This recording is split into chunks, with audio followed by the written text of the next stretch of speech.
when you talk about leadership, I mean, it's no secret that you've been really demanding of your point guards over the past 25, 30 years. But I guess what is God, that sounds like a long time.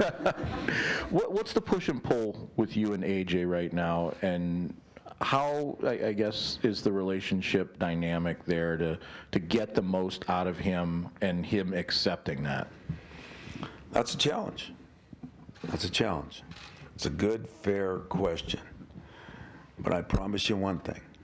One thing that I decided a year ago, and all these changes and all the things, there's one thing I ain't changing. I'm going to keep pushing, and I'm going to keep pulling. And if he does the things he's supposed to do that fit into the position that Cleve started here, and whether it be the Lucases, the Waltons, the Denzels, the Tums, the Winstons, there's a lot of pretty good tradition there. Those guys got pushed, they got pulled, they were demanded. AJ's got a different personality. He's cocky enough to be great, and sometimes cocky enough to be detrimental. And I think that's changed a lot. I think our relationship, you people look at a relationship as bad if a guy thinks he should be playing and he's not. There is a reason, whether it's your own kid or somebody else's. If he's not doing what it takes to do the job, and he's not receptive to doing those things, that's a different problem than if you just don't see eye to eye. I mean, I don't know what anybody wants. Do they want you to let somebody shoot that doesn't shoot very well? I wouldn't let somebody pass that doesn't pass very well. And if they want to get better at it, and then it goes from there. AJ Hoggard is a very important part of this team right now. But there has to be some changes. He knows it. I know it. I got to give a little. He's got to give a lot. Because I have history on my side. I have performers on my side that I know what they did to get us as a program to where we needed to be, and him as a player to know where he's got to be.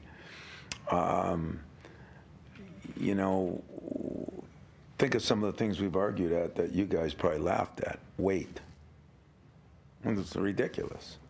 I mean, every year we get a something that says, here's the point guards that have been drafted. Here's the best point guards.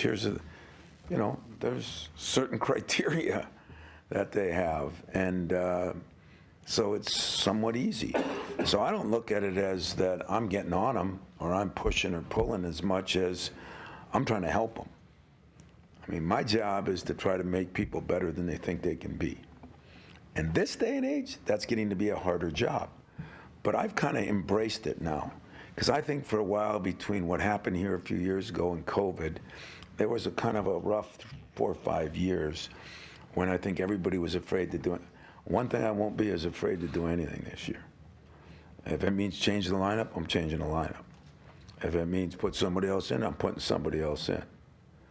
But we're going to get back to this is the way it needs to be done to be as successful as we can be as a team, but just as important as you can be as a player. Because at that position, if the guards are playing well, your team has a better chance of being well. The center is important, but it's probably not going to determine your team as much as those guards. Tom, this is another leadership question. So you took 5 guys to Minneapolis. Might have been a little bit of a record. Don't know how many coaches take 5 guys to a media day, but all attributes of leadership that you mentioned. Who would you really like to see take the reins out of that group of 5? All 5 of them. It is more by committee. You're right. Believe it or not, as strange as this sounds, I took all 5 guys because I thought they all 5 did their job this summer, and I liked them all. So it was a positive. If it set a record, God bless them. That was good, and maybe it tells a little story on who we are this year. We do have 5 guys. I thought every one of those guys deserved to be there.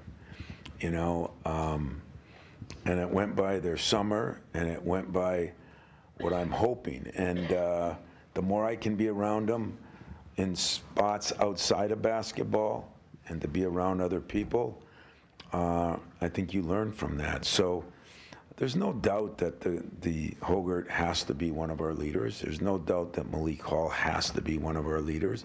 I think Joey Hauser's ready to accept some of that. Jaden Akins wants to be. That's really encouraging for a sophomore. And Tyson, he has the smarts to be. He has the skill to be. He has the desire to be. But I told him he's un-American. He's a New York City guy that doesn't like to talk a lot. That's un-American. So I think, we're still trying to develop him into one. And if I could get all 5 of those guys talking, and, you say, well, leadership, normally you need one guy. And I do agree with that. But I think this is one of those teams where if Tyson tells AJ something, he doesn't mind hearing it.